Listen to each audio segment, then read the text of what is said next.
আশা করেছিলাম যে এই সরকার হয়তো এই অভাবটা পূরণ করবে, কিন্তু আমরা দেখলাম যে সরকারও সে অভাব পূরণ করেনি।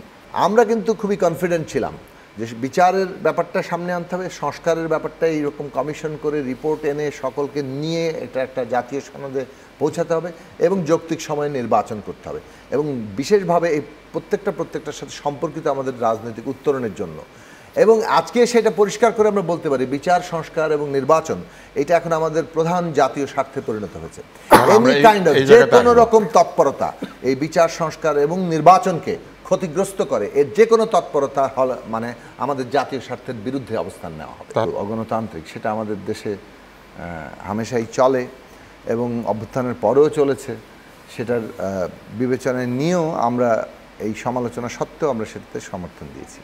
আমরা আশা করেছিলাম যে এই সরকার হয়তো এই অভাবটা পূরণ করবে, কিন্তু আমরা দেখলাম যে সরকারও সে অভাব পূরণ করেনি। 13 তারিখ প্রথম সরকার রাজনৈতিক দলগুলোর সাথে আলোচনা করেছে, সেটাও মূলত একটা ইস্যুকে কেন্দ্র করে।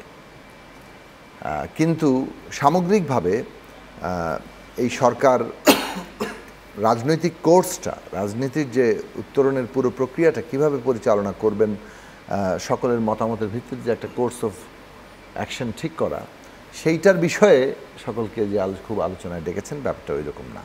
তবে এটা ঠিক যে আমরা সেই মানে একটা ইস্যুতে ডাকলেও আমরা খুব অল্প সময়ের মধ্যেই একটা কোর্স অফ অ্যাকশন আমরা হাজির করার চেষ্টা করেছি। আমাদের এখানে অনেকগুলো তর্ক হয়েছে, শপথ কারা নেবে, রাষ্ট্রপতির ভবিষ্যৎ কী হবে, সংবিধানের ভবিষ্যৎ কী হবে, রাষ্ট্র কীরকম হবে, হ্যাঁ, ইত্যাদি ইত্যাদি অনেকগুলো ধারণা নিয়ে তর্কও আছে।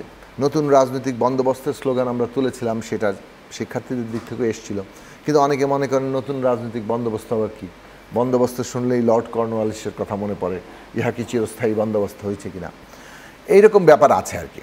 অনেকে মনে করেন খুব স্ট্রং স্টেট দরকার, আবার গণতন্ত্রও চান, আবার স্ট্রং স্টেটও চান, অথবা গণতন্ত্রকে খুব লিবারেল ধারণা মনে করেন এবং এই লিবারেল ক্যাপিটালিজমের পার্ট হিসেবে গণতন্ত্রকে দেখার একটা প্রবণতার জায়গা আছে। এসব অনেক তর্ক কিন্তু বাংলাদেশের রাজনীতিতে প্রভাব বিস্তার করছে।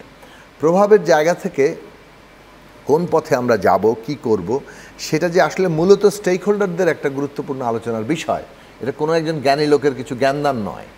তো সেইটা আমরা মাঝখান থেকে ভুলে গিয়েছিলাম। তো ভুলে গিয়ে ওই আলোচনাগুলোকে জিয়ে রাখা হয়েছে, ফলে আমরা দেখেছি পরবর্তীকালে ওই তর্কগুলো সরকার গঠনের পরে, তারপরে কেন এখানে শপথ নেওয়া হলো, কেন ওখানে হলো না, এই সব তর্কগুলো উঠেছে। কিন্তু এই তর্কগুলোর মীমাংসা হওয়ার জন্য আবার যে রাজনৈতিক আলোচনাটা প্রয়োজন ছিল, সেটাও হয়নি। তো ইত্তাকার জায়গাতে আমরা আমাদের দিক থেকে পরিষ্কার করে এই সরকারের দুটো কাজের কথা বলেছিলাম। একটা হচ্ছে আশু কাজ, তার মধ্যে শহীদের মর্যাদা, শহীদ পরিবারের দায়িত্ব নেওয়া, শহীদদের তালিকা করা, আহতদের চিকিৎসা এবং তাদের জীবনের দায়িত্ব নেওয়া।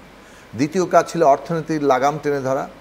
তৃতীয় কাজ ছিল আইন শৃঙ্খলা পরিস্থিতি সহ জনগণের নিরাপত্তা দেওয়া, ইরেসপেক্টিভলি ধর্ম, বর্ণ, জাতি, লিঙ্গীয় পরিচয় নির্বিশেষে।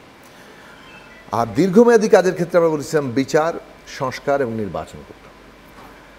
এখন সরকারের এই কাজগুলোর ক্ষেত্রে ব্রডলি যদি আমরা দেখি, কোনো ক্ষেত্রে সাফল্য আছে, সাধুবাদ পাওয়ার মতো ব্যাপার আছে। যেমন ধরুন আর্থিক খাতে কিছুটা শৃঙ্খলা ফিরিয়ে আনা, ব্যাংকগুলোর কিছুটা শৃঙ্খলা ফিরিয়ে আনা, এই জায়গায় তাদেরকে আমরা সাধুবাদ দিব। আমি 1 মিনিটের মধ্যে শেষ করে দিচ্ছি। কিংবা সংস্কারের কাজটাকে বেশ এগিয়ে নিয়ে যাওয়ার ক্ষেত্রে তাদের ভূমিকাকে আমরা সাধুবাদ দিব।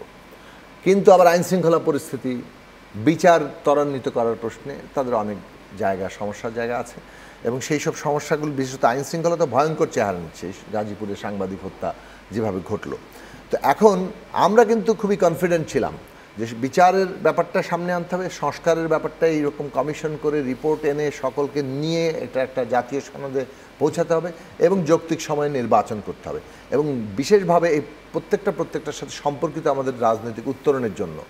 এবং আজকে সেটা পরিষ্কার করে আমরা বলতে পারি বিচার, সংস্কার এবং নির্বাচন এটা এখন আমাদের প্রধান জাতীয় স্বার্থে পরিণত হয়েছে। যে কোনো রকম তৎপরতা এই বিচার, সংস্কার এবং নির্বাচনকে ক্ষতিগ্রস্ত করে, এর যে কোনো তৎপরতা হল মানে আমাদের জাতীয় স্বার্থের বিরুদ্ধে অবস্থান নেওয়া হবে। তাহলে আমরা